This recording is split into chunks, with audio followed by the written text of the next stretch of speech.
सबको आशीर्वाद।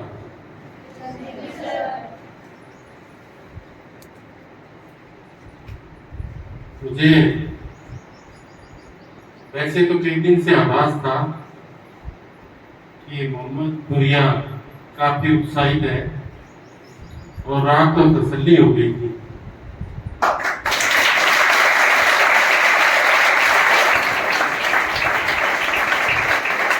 जब आपके व्हाट्सएप पे पूछ रहे थे कब आओगे, मन तो कर रहा था सोए बाद में पहले मोहम्मद पुरिया चलते।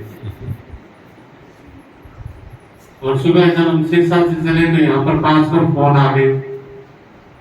तो सब बच्चों को एक बार तो मैं कहूंगा कि तुम भाग्यशाली हो जिसके टीचर ऐसे हो।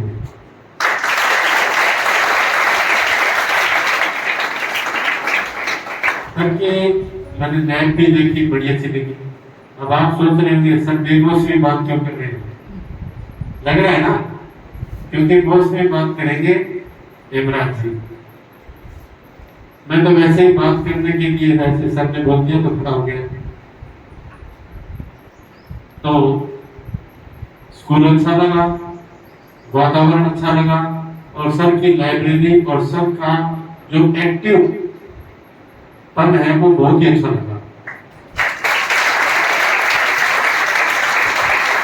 क्योंकि मेरी हमेशा रुचि रही है कि मैं योग्यता की हमेशा पूजा करता हूँ।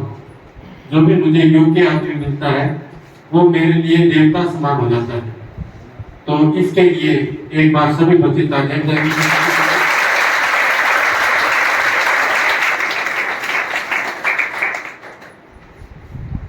अब मैं थोड़ा बहुत आपको इसके बारे में कहना चाहूंगा कि तो मुझे 2 बच्चे अच्छे लगे, क्योंकि बच्चे तो सभी अच्छे होते हैं और सभी ने बढ़िया किया है, कोशिश भी पूरी की है। लेकिन मैं जिस बच्चे की तलाश में रहता हूँ वो सोचता हूँ क्या उसके शब्दों के साथ उसका शरीर भी बोल रहा है क्या, जिसको अंग्रेजी में बॉडी लैंग्वेज कहते हैं। तो उसके लिए एक तो ये बढ़िया काले कोट वाली विशेषता और एक काले कमीज वाले लड़के ने बहुत ही अच्छा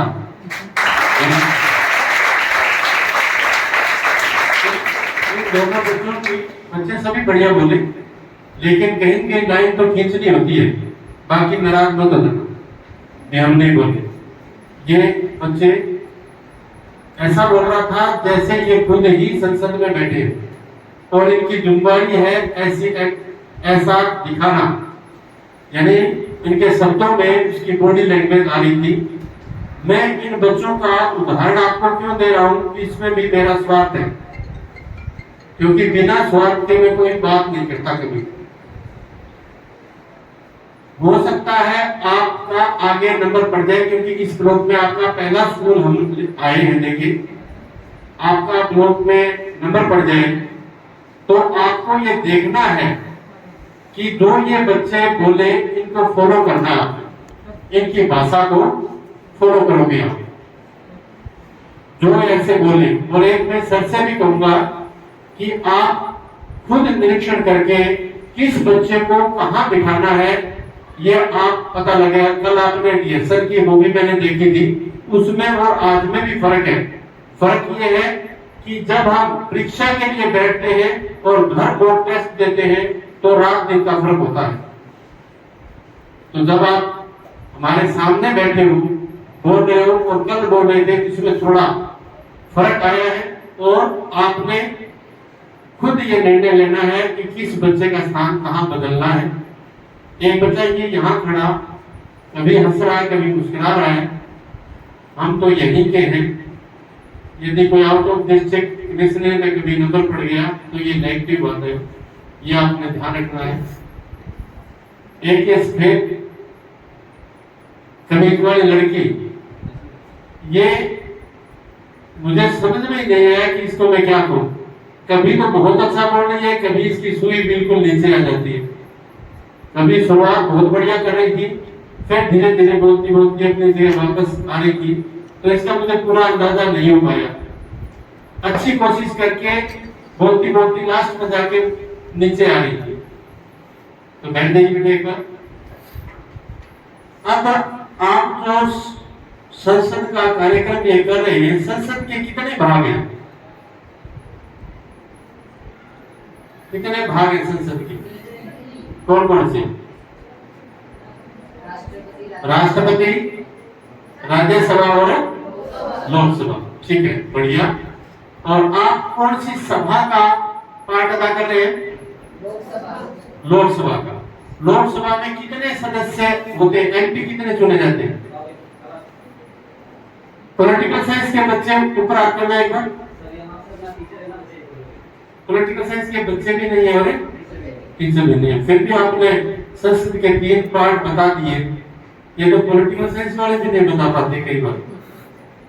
बहुत अच्छा। तो मैं ज्यादा और क्वेश्चन नहीं करूंगा क्योंकि पॉलिटिकल साइंस के होते तो मैं करता। एक दिन ऐसे शोर हो रहा था तो अध्यक्ष मौन था, इस पे ध्यान देना।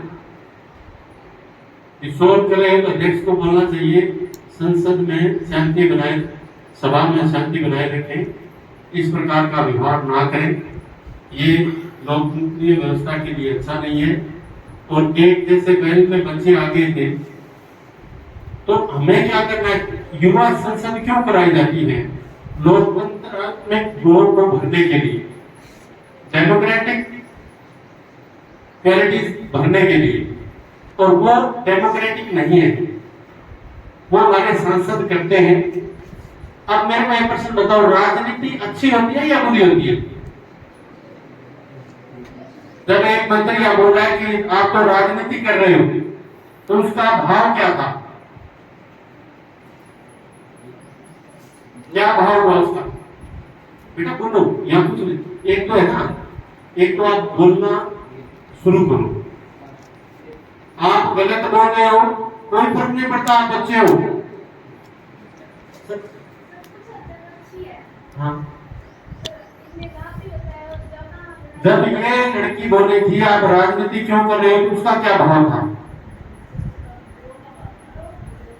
विद्रोह का, विरोध का भाव। मतलब क्या कहेंगे? अच्छी नहीं है? अच्छी भी है और बुरी भी है, पर सर वो उसका कहने का मतलब ये था कि मतलब जो राष्ट्र, वो सिर्फ जो नेचुरल डिजास्टर होते हैं वो अब उनकी बस की बात नहीं होती, तो इसमें राजनीति कैसे कर सकते हैं? इसका मतलब क्या हुआ? राजनीति बुरी भी? सर कहीं कहीं बुरी भी हो सकती है, कहीं कहीं अच्छी भी हो सकती है। एक बात सुनो बेटा, राजनीति बुरी नहीं होती, हमें बुरी दिखती क्यों है? फिर हमें लगता क्यों है बुरी? क्योंकि हम घर में भी और गांव में गली में लड़ाई होती है तो बोल देते हैं राजनीति कर रहा है। गांव का एक सरपंच दूसरे कहता है वो राजनीति कर रहे, वो परिवार राजनीति कर रहा है। जब भी पंचायती होती है कहा जाता है राजनीति कर रहा है, कहते ना। तो इसका मतलब क्या हुआ? देखो गलत काम है। राजनीति क्या है? गलत काम। जबकि राजनीति का मतलब क्या है? जन कल्याण। फिर क्यों कहते हैं ऐसा? हमारे मन में ऐसा क्यों आता है? ये इसलिए आता है कि राजनीतिक नेता गंदे हैं और वो हमारे आंखों के सामने रहते हैं। हम किसी राजनेता के बारे में क्या सुनते हैं? भ्रष्टाचारी, व्यभिचारी, बलात्कारी, 2-2, 10-10 केस चल रहे हैं, ये सुनते हैं ना। तो ऐसी बातें सुनते सुनते, पढ़ते पढ़ते हमारे दिमाग में दच गया कि राजनीति बुरी चीज है। राजनीति क्या है? अच्छी चीज है, जन कल्याण के लिए। यानी सत्ता प्राप्त करनी है राजनीति के माध्यम से, और करना क्या है फिर? जन कल्याण। यानी मनुष्य सत्ता प्राप्त करके ज्यादा से ज्यादा, अब मैं भला करना चाहता हूं पूरे संसार जिले का, लेकिन मेरे पावर नहीं है, मेरे पास साधन है, तो नहीं लगा सकता हूं। उन साधनों का कुछ बढ़ता नहीं, शीर्षा बहुत बड़ा है। तो इसके लिए मुझे पावर क्यों चाहिए? लोगों की भलाई के लिए। लेकिन राजनेता क्या करते हैं? उस सत्ता का प्रयोग भ्रष्टाचार के लिए, कोठियां बनाने में, गाड़ियां लाने में, गरीब लोगों को दबाने में करते हैं। और वो क्यों करते हैं? क्योंकि उसको चुना किसने? जनता ने और 500 रुपए लेकर, फिर क्यों उम्मीद करें वो अच्छा काम करेंगे? युवा संसद का यही उद्देश्य है कि बच्चा अभी से सीख जाए कि राजनीति क्या है, राजनीतिक मूल्य क्या है, राजनीतिक सिद्धांत क्या है और लोकतंत्र देश के लिए क्या है। जिस देश के नागरिक, जिस देश के बच्चे जागरूक हो जाएंगे, वहां राजनीति में जो गंदगी है वो अपने आप में साफ हो जाएगी। तो राजनीतिक लोग जो करते हैं वो राजनीति नहीं है, गलती हमारे से शुरू होती है, राजनीतिक लोग करते हैं और फिर हमारे साथ ही वो बुरा करते हैं। और आज से बच्चे तब आप तो बहुत भाग्यशाली हो, जो बढ़िया पढ़ेगा, इंटरव्यू देगा, नौकरी लग जाएगा। जब हम पढ़ते थे, इंटरव्यू के लिए जाते थे तो कंफर्म हो जाते थे इंटरव्यू देने से पहले, क्यों नहीं लगेगा, ये लगेगा क्योंकि ये नेता के नजदीक का है। मैं इंटरव्यू देने गया था, जब इंटरव्यू हुआ 4% पूछे, चारों मैंने बता दिया, मेरे साथ वाले ने एक भी नहीं बताया। और मुझे इंटरव्यू के पहली रात ही किसी ने बता दिया था कि क्यों नहीं लगेगा, ये लगेगा क्योंकि वो चौटाला वाली पार्टी में इनेलो पार्टी का वर्कर था और मैं लग नहीं पाई क्योंकि वो उनका वर्कर था, वहां पढ़ाई नहीं देखी गई। लेकिन आजकल नेता सुधरे क्यों हैं? ये अपने आप नहीं सुधरे, जनता जागरूक हो गई। अब गांव का गरीब आदमी, मजदूर आदमी, वो भी जागरूक हो गया, वो भी सरपंच को कहता है हमारी गली बनाओ, वोट तब मिलेंगे, हमारे बच्चों के लिए स्कूल ठीक करो, वोट तब मिलेंगे। ऐसी ऐसी बातें जब वो कहते हैं तो राजनीतिक लोगों ने भी अपने आप का सुधार करना शुरू कर दिया। और आप जैसे बच्चे जब बड़े होंगे, हमारी उम्र में आएंगे, तो जागरूकता और आएगी। और इसी जागरूकता के लिए ये युवा संसद का कार्यक्रम किया जा रहा है। एक बच्चों में छोटी सी बात और बताता हूँ, बाकी तो जगन्नाथ जी बताएंगे। राष्ट्रीय गान, राष्ट्रीय गान और एक ईश्वर के लिए प्रार्थना, हम प्रार्थना करते हैं प्रेयर में, और एक राष्ट्रीय गान बोलते हैं। हमें इन दोनों में फर्क कम लगता है। राष्ट्रीय गान गौरव का विषय है। जब हम राष्ट्रीय गान बोले तो बिल्कुल सावधान, छाती तनी हुई, आंखें खुली और माथा ऊपर, हम अपने देश का गौरव गान बोले गर्व के साथ। अब आधे बच्चों का सिर झुका हुआ और आंखें बंद थी, ये थोड़ा नेगेटिव पॉइंट है। तो आगे आप बहुत अच्छे बच्चे हो, आगे से जब आपका नंबर पड़े तो इन बातों का ध्यान देना। जब राष्ट्रीय गान गाओ तो राष्ट्रीय गान में सावधान होना, बिल्कुल सीधे हाथ, आधी मुट्ठी बंद, माथा ऊपर, यानी 90 डिग्री मुंह से थोड़ा सा हल्का सा ऊपर होना चाहिए, आंखें खुली होनी चाहिए और गर्व के साथ, मुरझाए में मुंह के साथ राष्ट्रीय गान नहीं गाया जाता।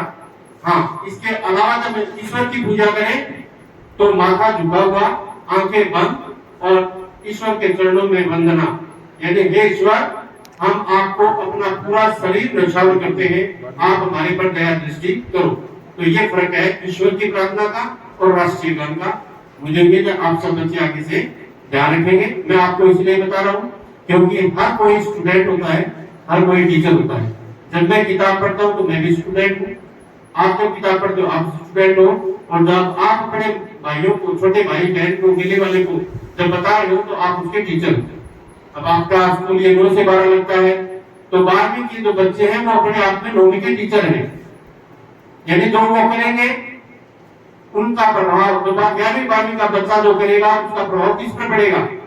9वीं कक्षा पर। जो मैं करूंगा, आप कहते हैं ना टीचर बहुत से, मैं स्कूल में जाता हूँ तो ऐसी वैसी बातें करते हैं, मैं कहता हूँ अध्यापक को ऐसा नहीं करना चाहिए, तो वो कहते हैं कि हमारी पर्सनल लाइफ है। मैं कहता हूँ कि टीचर की पर्सनल लाइफ होती नहीं, टीचर की पर्सनल लाइफ नहीं होती। हम चुप भी रहेंगे तो प्रभाव पड़ेगा समाज पर। यदि मैं आज आपके स्कूल में आया हूँ और कभी आपको शिक्षा के सड़कों पर हाथ में दारू की बोतल लेके घूमता मिलूं तो कैसा लगेगा? फिर मेरी पर्सनल लाइफ कैसे? यदि मैं स्कूल में बीड़ी पी रहा हूँ तो बहुत सारे बच्चे क्या देखेंगे कि बीड़ी पीना कोई बुरी बात नहीं है, मेरा टीचर ही पी रहा। तो इसलिए टीचर की पर्सनल लाइफ नहीं होती। यदि आपको अध्यापक लगना है तो अपने निजी जीवन को आप उनके पटान दीजिए, क्योंकि आप बोलो जो भी आप हरकत करोगे वो छोटे बच्चों पर पड़ेगी।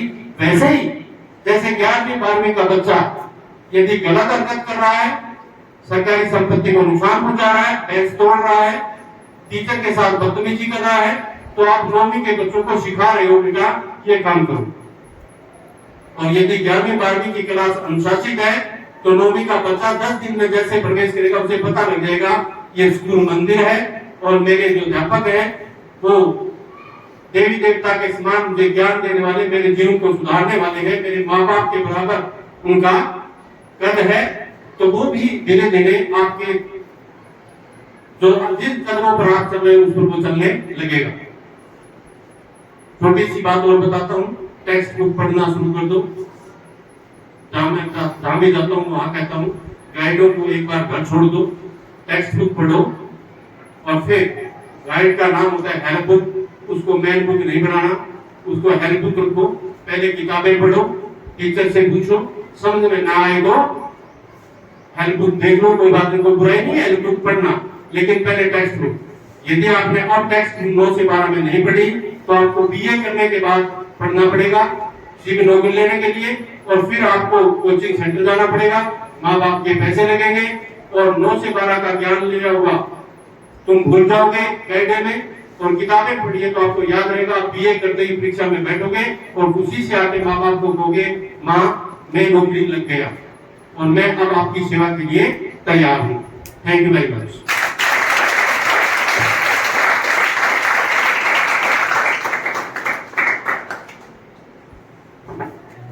Thank you sir. Shri Yamraj ji please.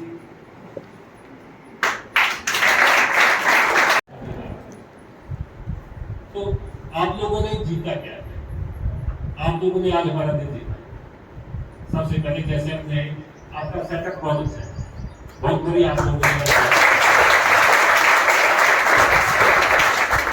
आप लोग अलग अलग तरह की वेशभूषा में होगी, जो एक भारत का मैं कहूँगी कि नुमाइंदगी करता है, जो नेतृत्व करता है, आपने वो ड्रेसेस पहनने की ऐसी कोशिश की है और ये अच्छी बात है, बहुत बढ़िया बात है।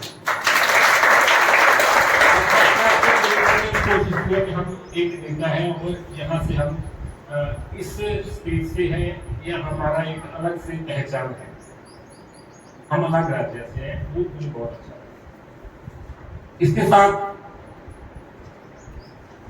प्रोग्राम को और अच्छा कैसे किया जा सकता है, जैसे अभी आपका ये रानिया ब्लॉक है, रानिया ब्लॉक का ये पहला ही स्कूल है, 5 स्कूलों में एक प्रतियोगिता हुई है और उसमें से एक स्कूल आगे डिस्ट्रिक्ट लेवल पर जाएगी। तो हम क्या ऐसा करें कि अगर हम ब्लॉक में फर्स्ट आ जाते हैं 5 स्कूलों में से तो डिस्ट्रिक्ट में जाएं, तो हम क्या ऐसा करें कि हम डिस्ट्रिक्ट में भी अपना अच्छा प्रदर्शन करें। क्या ऐसी चीजें और हो सकती है, मैं उसके बारे में थोड़ी सी बात करना चाहूँ आप सबके साथ। पहली बात, जब अध्यक्ष आता है, अगर अध्यक्ष के आने का स्थान बैक साइड से हो तो ज्यादा अच्छा। जिस रास्ते से दूसरे हैं उसी रास्ते से अध्यक्ष का आना नहीं होता, अध्यक्ष का रास्ता अलग से होता है।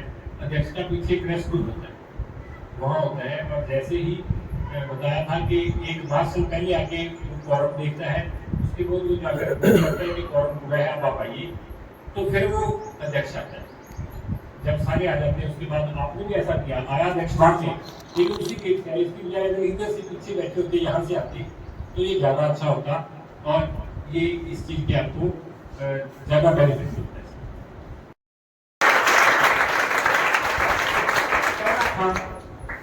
शब्द ग्रहण करना था, उसमें बहुत बढ़िया और सुधार हो सकते हैं। जैसे जैसे शब्द के लिए इन्होंने कहा, अध्यक्ष ने आकर के महासचिव से बात की, जबकि कोई डायरेक्टर महासचिव को कहना चाहिए था कि महासचिव जी नए मंत्री को शपथ दिलाई। दूसरी बार जब ये तब उन्होंने कहा, पहली बार उन्होंने नहीं कहा। तो सारा काम महासचिव ने करना होता है, अध्यक्ष ने सिर्फ घोषणा करनी। आपने क्या किया, आपने बुला लिया शब्द के लिए, जो संस्कृत शब्द के लिए शब्द ग्रहण करने के लिए आ रहा है उसके हाथ में एक सर्टिफिकेट होना चाहिए, जो कि आपके हाथ में नहीं था। वो क्या होता है, जब कोई सांसद या ग्राम पंचायत या निर्णायक मंडल के हमारे सदस्य हैं, बल्कि मैं कहूँगा कि हमारे अहम सदस्य हैं जगदीश बराज जी, हेमराज जी और इस स्कूल के अन्य स्टाफ मेंबर और प्यारे बच्चों, सबसे पहले तो आप जोरदार तालियां बजाइए।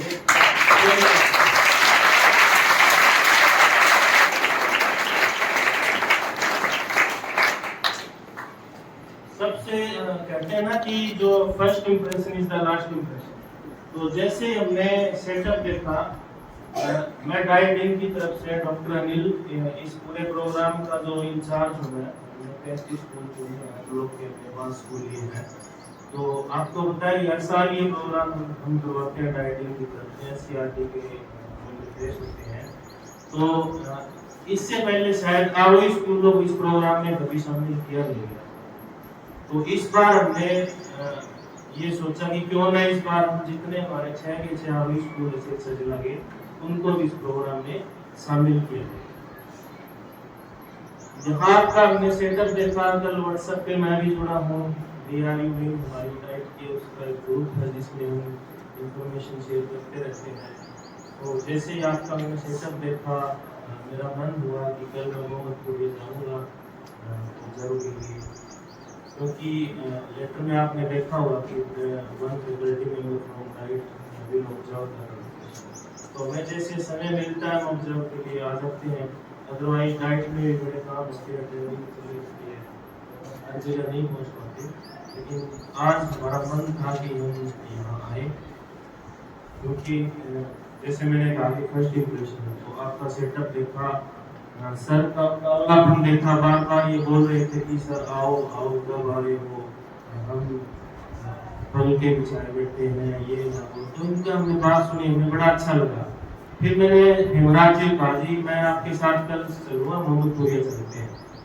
और हैरानी मेरे को जब हुई कि आप इतने बच्चे बैठे हैं, उनमें समस्याएं तो हमारे जीवन का एक पार्ट होती है, वो समस्याएं आती रहती है, हम समस्याओं से कैसे जूझते हैं, मेन चीज वो होती है।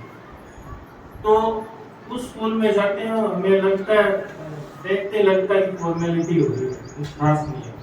लेकिन अब आपका स्कूल ब्लॉक लेवल पे जाए ना जाए, डिस्ट्रिक्ट पे जाए, ये फैसला जो जज साहिबान बैठे हैं, हमारे बराज जी हैं, देवराज जी, ये फैसला फिर ये करेंगे। क्योंकि मेरा जो खुद का विषय है वो मैथमेटिक्स है, मैं पॉल साइंस के बारे में इतनी मुझे जानकारी नहीं है। हाँ, मैथ का कोई सवाल पूछना हो तो मैं कोशिश कर सकता हूँ। तो फैसला इनके हाथ में रहेगा कि क्या डिसीजन है।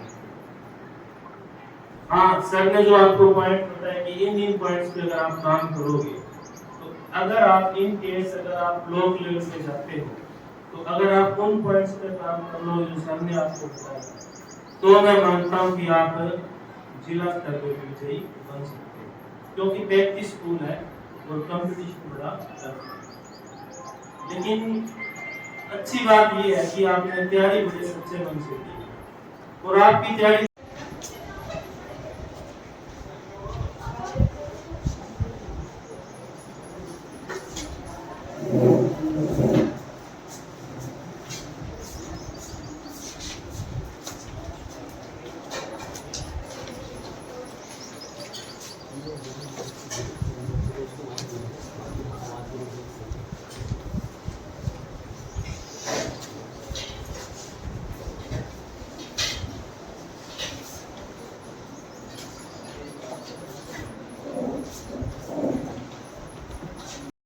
माननीय सभासदों, माननीय अध्यक्ष जी,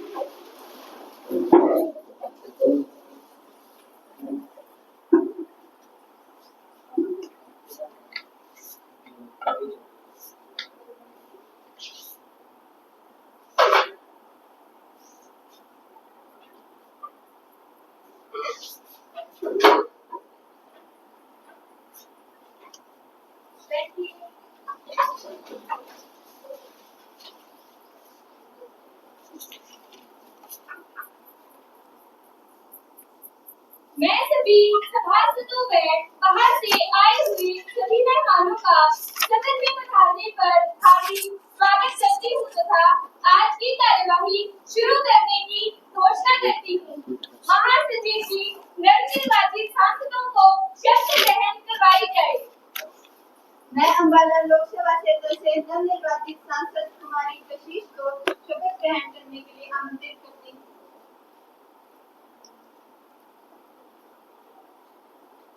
भारत के संविधान के प्रति श्रद्धा रखूंगी, देश की प्रभुसत्ता और एकता को बनाए रखूंगी तथा जिस पद को मैं ग्रहण करने वाली हूँ उसके कर्तव्यों का श्रद्धापूर्वक निर्वहन करूंगी।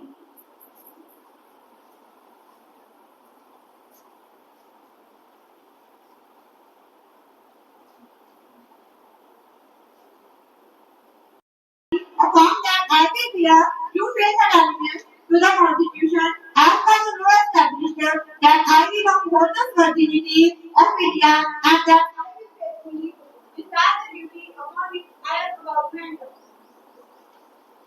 हमारे देश का भविष्य दीवारों के मलबे के नीचे दब गया। इसके प्रशासनिक, सामाजिक, आर्थिक चाहे जो भी कारण रहे हो, संसद उसकी पूरी विचेतना करेगी।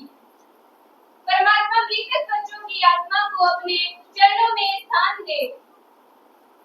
मैं उनके निधन पर गहरी संवेदना प्रकट करती हूँ तथा शोक संतृप्त परिवार को संकट की घड़ी से उभरने की भगवान से प्रार्थना करती हूँ। माननीय अध्यक्ष महोदया, निसंदेह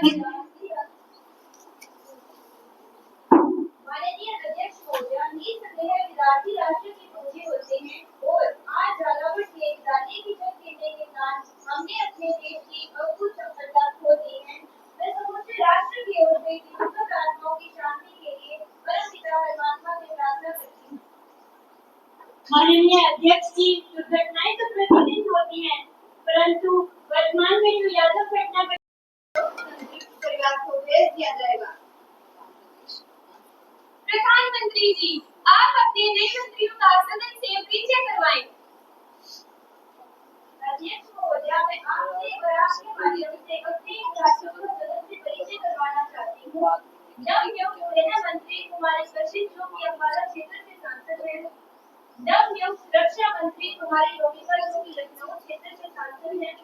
नवनियुक्त रेल मंत्री कुमारी स्नेहा जो कि पटना क्षेत्र से सांसद हैं। नवनियुक्त विदेश मंत्री कुमारी मनीषा जो कि नागपुर क्षेत्र से एजेंडा सभासदों में बांटा जाए। जी अध्यक्ष महोदया, प्रश्न सूची आज का एजेंडा सभासदों में बांटा जा रहा है।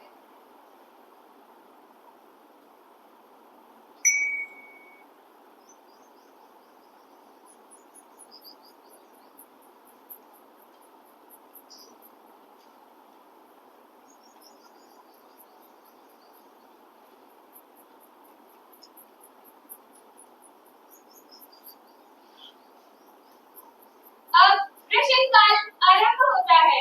प्रश्न संख्या 101। अध्यक्ष महोदया, मैं आपके माध्यम से गृह मंत्री जी से यह पूछना चाहती हूँ कि क्या वह इस बात का जवाब देने की कृपा करेंगे, क्योंकि हाल ही में भारत पाकिस्तान की सीमा पर नई बाढ़ लगाई गई है। सरकार की पुरानी बाढ़ हटाने के लिए क्या योजना है? क्या सरकार के पास पुरानी तारों को हटाने, उनके पुनः उपयोग और उचित निपटान के लिए कोई नीति है? यदि हाँ, तो इसका संबंधी ब्यौरा क्या है? यदि नहीं, तो इस संबंध में सरकार तक निर्णय लिए जाने की कब तक संभावना है? आपके माध्यम से विपक्षी नेता को बताना चाहती हूँ कि सीमा बाढ़ का प्रतिस्थापन और उन्नयन एक निरंतर प्रक्रिया है और पुराने तारों का पुनः उपयोग नहीं किया जा सकता, क्योंकि एक बार हटाने के बाद वे पूरी तरह से अनुपयोगी हो जाते हैं। हालांकि पुराने बाढ़ का क्रेडिट मानदंडों के अनुसार प्रतिस्थापन की निविदा में शामिल किया जाता है। सरकार से यह पूछना चाहती हूँ कि देश में छावनी बोर्डों की संख्या कितनी है? उक्त छावनी बोर्डों का क्षेत्रफल कितना है और उनके अंतर्गत कितनी जनसंख्या आती है? उक्त छावनी बोर्डों के निर्वाचन नहीं किए जाने के क्या कारण है और निर्वाचन कब तक होने की संभावना है? एक सेट छावनी बोर्ड है। रक्षा भूमि का कुल क्षेत्रफल 17.8 लाख एकड़ है, जिसमें से लगभग 1.6 लाख एकड़ भूमि छावनियों में अवस्थित है। 2011 की जनगणना के अनुसार छावनियों की जनसंख्या 20,78,854 है। छावनी क्षेत्रों और निकटवर्ती राज्य नगरपालिका क्षेत्रों में लागू नगरपालिका कानूनों में गुमता लाने के लिए संबंधित राज्य सरकारों के समक्ष शीतल छावनियों की सीमाओं से नागरिक क्षेत्रों को हटाने और उन्हें निकटवर्ती नगरपालिकाओं से मिलवाने का प्रस्ताव रखा गया है। क्योंकि नागरिक क्षेत्रों को हटाने की कार्रवाई का परिणाम छावनी बोर्ड की शांति शृंखला को प्रभावित कर सकता है, इसलिए छावनी बोर्ड में चुनाव नहीं करवाए गए। वंचित वर्गों के लिए अतिरिक्त वर्ग उपलब्ध कराने का कोई प्रस्ताव है? तो यदि हाँ, तो उसका संबंधित ब्यौरा क्या है?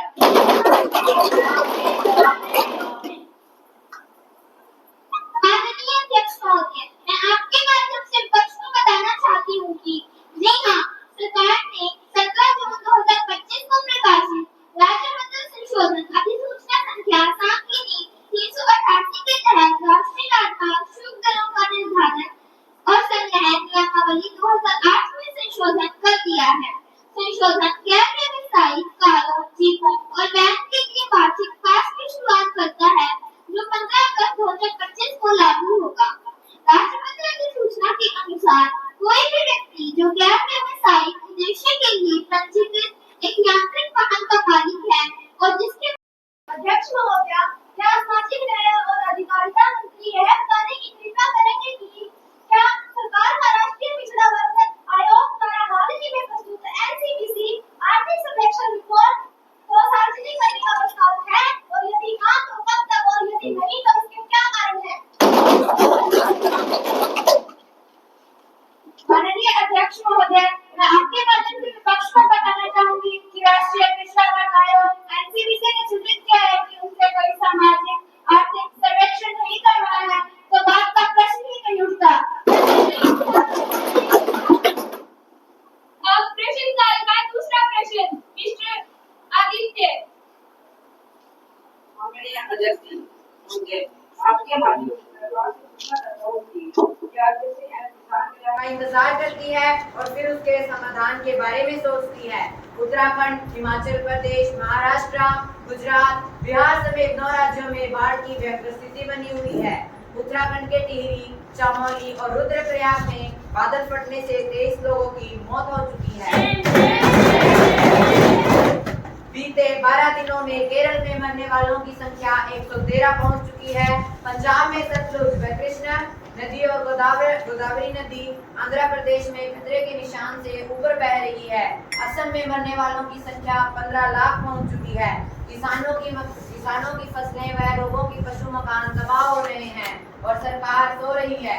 देश बाढ़ की चपेट में है और सरकार राहत व बचाव कार्यों में लापरवाही बरत रही है। जैसे जब ड्रोन चल रहा था तो नीरो बंसी बजा रहा था।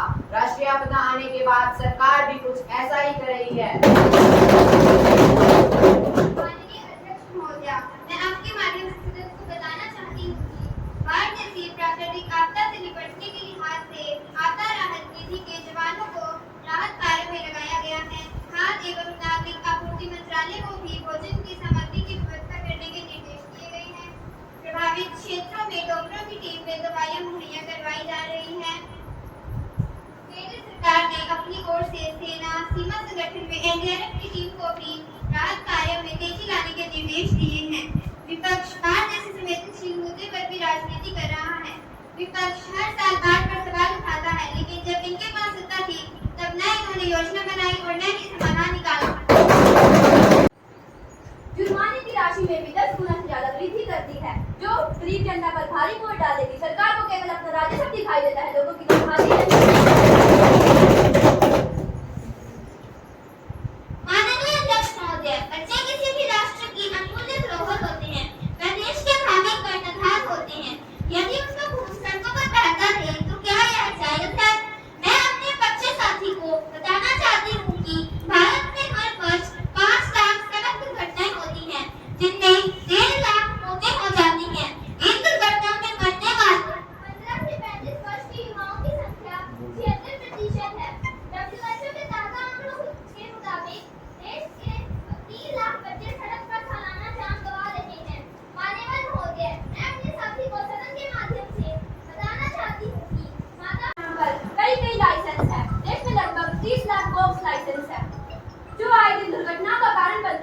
बिल ने ऐसा कुछ नहीं स्पष्ट किया कि सरकार इसका समाधान किस प्रकार करेगी। तीसरी बात, इस बिल के पास होने से सरकार तथा राज्यों में टकराव होने का अंदेशा है। इससे केंद्र सरकार की राज्य परिवहन सेवाओं में दखलंदाजी झलक रही है। इससे राज्यों का सस्ती परिवहन सेवाओं का अधिकार भी छीनता नजर आ रहा है।